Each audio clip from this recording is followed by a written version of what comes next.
Hello, my name is Xavier Terminello. Today I'm going to be presenting Revisiting Open Access in Psychology. This was a poster presentation me and fellow student Hailey Davis, current psychology student at UCLA, gave at the Western Psychological Association Convention last Saturday, April 27th. We asked a fellow student to record us, and unfortunately during the recording they paused very early.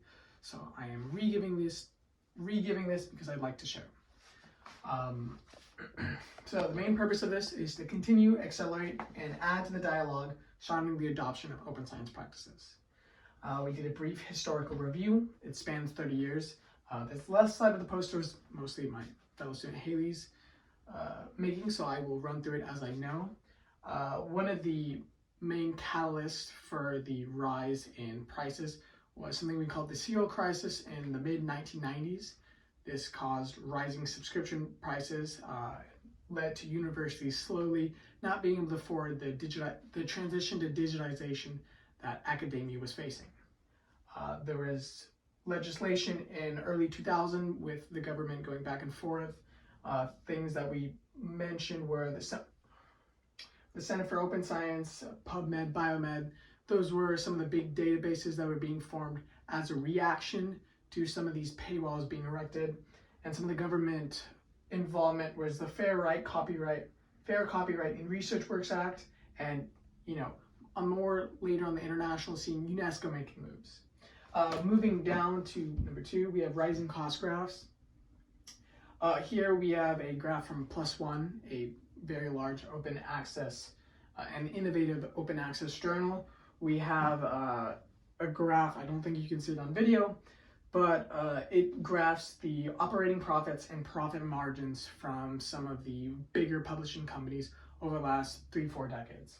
And the line on top shows a profit margin, and as we can see, that line stays above 900% for the past about 30 years, peaking around a little bit above 1200%, just to see the exorbitant prices that some of these large publishing companies are charging. And we have a graph looking at the rise in internet users over the past 3 decades, and this was to correlate the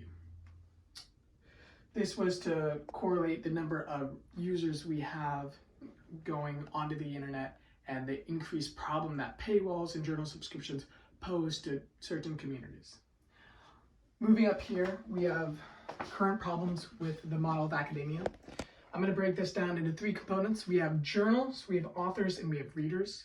So on the journal side, or excuse me, I didn't mean to say journal, I meant on the publishing side. So on the publishing side, it's summarized by right here in the state of academia. We have paper mills. They're pseudoscientific journals that don't publish anything competent, and they destroy the credibility scientists have built up with this public at large. And then author problems, we have non-direct compensation for the intellectual property that these scientists and authors are creating. They are having a non-direct compensation scheme in which they are rewarded through social credits, prestige, being able to publish in a prestigious journals rather than direct financial compensation. And then of course we have reader problems, and that is being perpetuated by the current closed science practices, which are disproportionately affecting some students and scientists alike, especially those at community colleges or other smaller institutes, those at independent researchers, and those in developing nations.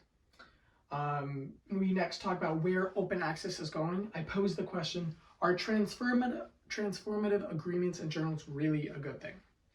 On one hand, I would be remiss not to include, yes, of course, a new generation of researchers, they are getting access, full open access, gold standard, as some publishing companies say, to journal articles. This is a great thing.